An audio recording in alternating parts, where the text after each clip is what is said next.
4,700 years ago, there was a full-fledged temple with almost 5 feet tall lingam. We put the Rudraksh and showed them how at different places, how the linga behaves differently. Whole of Europe was full of temples like this. I was in Turkey just 2 weeks ago. You've heard of Konya? Outside in the garden, so many broken pieces, huge faces, half faces, all kinds of things. Old temples all broken and made foundation stone.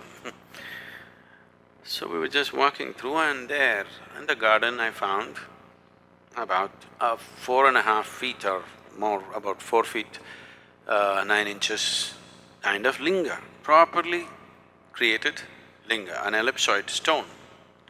So, wow. And when we looked at the history and things like that, they said this is almost 4,700 years old. 4,700 years ago, there was a full-fledged temple with almost 5 feet tall lingam which was in worship. And it was consecrated that long ago, still alive. Cracked a little bit, so got disturbed, and I was just demonstrating for the few, 3-4 people who were with me. Every point in the linga is different. Different points in the linga are differently done, beautifully done piece. Whoever worked on it, they knew what they were doing, not rudimentary job, very subtle work. Still alive, 4,700 years, thrown out in the garden, not worshipped, still alive because of little bit of cracks that have happened. Some disturbances happened to the whole thing, but still there. I just demonstrated, I felt this, and then because they had to see, we put the Rudraksh and showed them how at different places, how the linga behaves differently. So, this work has been done in the past plenty, but when when my way or no way attitude came, these things were all razed to the ground in many ways. Otherwise, whole of Europe was full of temples like this, consecrated spaces like this. These eastern temples were never built as places of prayer. Even today in India, nobody ever leads a prayer in a temple.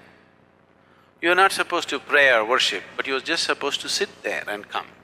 The idea was people will go and sit there and benefit. This is how a temple was created. No priest, no prayer. There is a maintenance person who is now calling himself a priest. Certain families were appointed to maintain the sanctity of the place, to keep it going in a certain way. You are just supposed to go there, sit there for some time and come. In South India, this tradition is still alive. In North, it's been disturbed because the brunt of invasions North India took, South India left. The Deccan Plateau was generally left untouched by the outside invaders. So you were just supposed to sit there.